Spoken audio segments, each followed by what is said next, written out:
Seorang wanita diselingkuhi oleh suaminya hanya karena ia tidak bisa memberinya anak laki-laki sebagai pewaris harta. Setelah meninggalkan rumah dan putrinya, ia segera mencari pekerjaan yang bisa memberinya waktu untuk cukup mengurus anak namun juga bergaji layak. Sayangnya meski sudah mencari cukup lama, ia tidak menemukan satu pekerjaan yang sesuai. Di tengah rasa putus asa itu, ia tiba-tiba menerima telepon dari sebuah perusahaan yang mengundangnya untuk wawancara sebagai analis keuangan. Gaji dan fasilitas yang ditawarkan sangat ideal, sehingga ia langsung menerima panggilan tersebut. Namun tanpa ia sadari, direktur HR perusahaan itu ternyata adalah selingkuhan suaminya. Begitu tahu wanita itu akan datang melamar pekerjaan, selingkuhan tersebut segera memutuskan untuk mewawancarainya sendiri dengan tujuan mempermalukannya. Keesokan harinya, saat wanita itu tiba di kantor, ia diarahkan ke ruang wawancara. Ketika pewawancara berbalik badan, barulah ia sadar bahwa yang duduk di hadapannya adalah perempuan yang selama ini merusak rumah tangganya. Tapi demi mendapatkan pekerjaan, ia berusaha menahan rasa tidak nyaman dan tetap melanjutkan wawancara. Namun, bukannya menilai kemampuan, selingkuhan suaminya itu justru merendahkannya dengan menyebut dirinya sekedar ibu rumah tangga yang tidak berharga. Ia bahkan menuduh bahwa riwayat pekerjaannya palsu.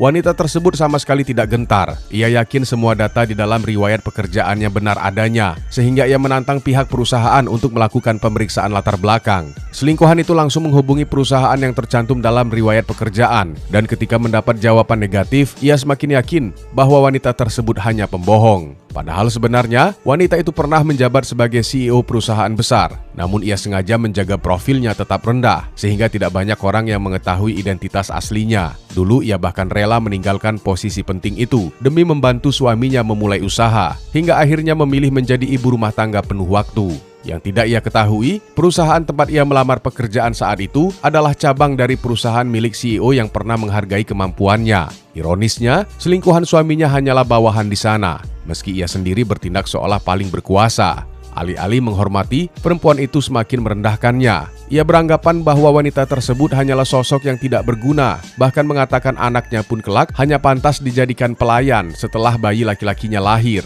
Mendengar penghinaan itu, wanita tersebut menamparnya tanpa ragu. Rasa malu membuat selingkuhan itu murka. Ia memerintahkan bawahannya untuk menahan sang wanita, lalu memukulinya di depan banyak orang.